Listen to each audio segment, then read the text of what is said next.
Welcome back to Soul Mechanics, finally. In this video we are going to be moving on our second catalyst event for the course. This is a big one. This is one of the biggest ones that we have to deal with, honestly, and this is the one that's going to set the fucking benchmark going forward. If we can clear up this particular instance, the properties of this particular catalyst event, it will give us the silver bullet, really, to just take down all the others, no problem. And this is regarding particularly the use of our terminology and the manner in which that we are, the trend, actually, the trendy manner, I guess, in which we've been respecting our terminology, I suppose you could say. Now, the initial catalyst event that we worked on, these are not in order, obviously, but the initial catalyst event that we worked on was regarding currency, the Exhibit A in this playlist. There's a first section, there's a next section, there will be a last section, but we haven't worked it out yet. I'm guessing that those are all going to have to be for the master course. Later on, once we get everything situated, we're going to do our best, as is with the channel. You know, this is speaking to the development of the channel, really, but the development of the technology and the information in play as well. So, this catalyst event is regarding language, ultimately, but particularly terminology. Now, you look around, you see the kids nowadays, as we've spoken to in the Remnants program, about the kids being sanitized, the sanitized children epidemic, and everybody being oversensitive and taking everything the wrong way, and especially with the gender culture, which is that this is, you know, how these catalyst events connect and hit each other, how they cascade into these conglomerate problems that we have in society. Most especially with the gender culture and the sexuality culture, we have the misuse of terminology, we have the misrepresenting of words and rhetoric, people just up and deciding that a certain word is offensive all of a sudden, wherein it means what it means, man. Words mean what they say. They speak for themselves, very literally. But,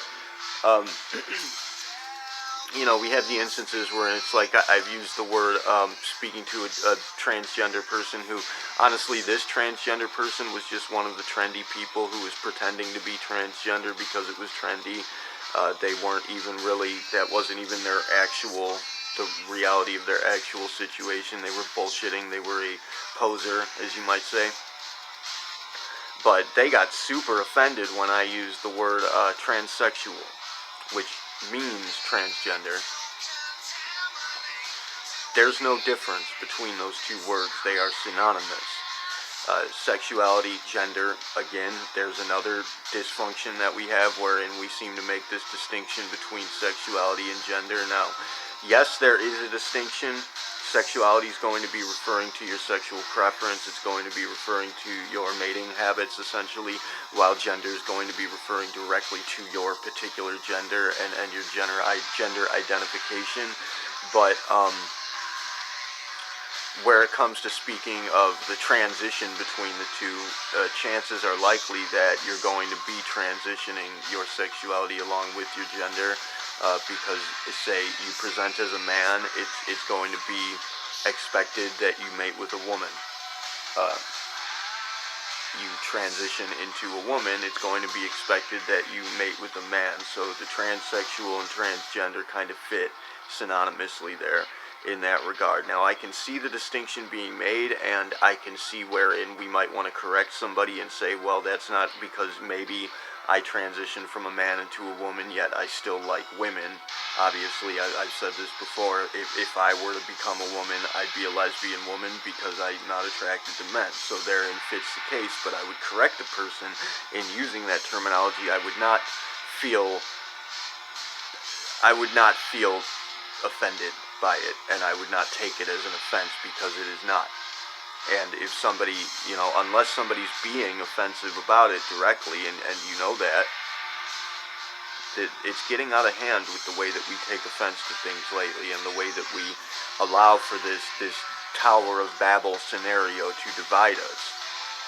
But where it comes to our community particularly, and the understandings that we have, There are a few examples I'd like to set in this initial video right here, and I'll give you some images for that as well. So we tend to have this dissociation between what we term science and what we term mysticism, between physics and spirituality. We talk about mind, matter, ether, or soul, body, spirit. We talk about solid, liquid, gas. These are all differing views on the same thing. It's states of being. The problem being that we have a dissociation between ourselves and the matter that we're observing, where in reality, these are all just elementary factors of time. Exhibits so many discrepancies between these things, wherein we speak to, as I said, mind, matter, ether, or mind, body, and spirit, or we speak to solid, liquid, gas. Essentially, these do have the same meanings. They are synonymous with each other to some extent. That is to say, this is what we thought of them. That when we spoke to ether, what we were speaking to was air or the gaseous property. When we spoke to, our spirit, we call like alcoholic beverages spirits, for example, because they're on the verge, the cusp between being a liquid and a gas. But it's all solid, ultimately. So I mean, breaking it all down, in ultimate reality, it's all just physics. It's all matter. It's all psyche and matter are the same thing, but that's not really what we want to speak to here, but that is the case. Psyche and matter are the same thing. The world in which you live, that is your soul, that is your mind. It's the same as any dream you'd be having. It's reflecting upon you, and it's a conglomerate reflective factor that exists in the mind's eye, so to speak. And really, coming down to the basic bottom line sense of it all, again, we have one sense that's playing out. That's going to be our intuition, where we're intuiting through these physical properties what is happening, and how we respond to it is all based on intuition, because we don't know. We don't have a real fundamental feel for what's actually happening. We cannot touch reality. So, in ultimate reality, though you see with your eyes, it's that third eye in the brain that's recording it. That's what's seeing memory as we know it. Whereas, I mean, it's all made of memory. It's all just memory. It's physical matter remembering to be what it is. Thereby, it is the mind. It's the mental, elemental factor of the psyche. But reflecting upon it, we see with the brain. It records in the brain. So you don't actually see with the eyes, you see with that third eye. And so what you're actually seeing is the psyche of it, the soul. So it's all the same thing, but when we speak to those fundamental factors, the three elements, we're speaking to memory, gravity, relativity. And mind, matter, ether, or mind, body, spirit, soul, matter, ether, it's the same. And what we said when we speak to the elements of solid, gas, and liquid, we're talking about the same thing, technically, to a certain extent, but that's going to be breaking it down to a material level, wherein we make a distinction between matter and psyche, which there is none. So, we are talking about the same thing. We're all talking about the same thing. And it gets more convoluted when we start to speak to the actual catalyst events in play, and I'll give you some images for that as well. When we speak to the catalyst events, we usually talk about the chakras inherent in the human entity, but we also speak to other things in various other fields of the same nature, such as levels of consciousness. We speak to stages in development. We speak to frequencies of matter or vibration. These are all the same thing. We're all talking about the same thing. The problem is having this dissociation between ourselves and what we observe, this dissociation between differing fields of observation. It's just differing perspectives on the same subject matter using differing terminology. Again, this Tower of Babel scenario, dividing and conquering us all. Some of the bottommost discrepancies that we have here, or the dissociations that we have, are going to be in the properties inherent in our very understanding of action principles, I suppose you could say. Like, I love where people jump on. I see a lot of these comments on YouTube videos about like piranha or chi, tai chi, life energy, that sort of thing, where people are going to go ahead and say, well, science has disproven that. We know that we're all just running on electricity. Yeah, chi and electricity are the same thing. And that's like, that right there is point blank a big fucking problem. Like, people are going to run around thinking that the other traditions are wrong, that they've been disproven because science uses a different term for the same thing. This is why we need to be dealing with this, is terminology. And also where it comes to identifications of constructs insofar as concerns our value system in totality, like where we look at currency or politics, we look at spirituality, we see value, we see no value in the worth of experience, and then we see currency as being something that we the spiritual people tend to look down upon.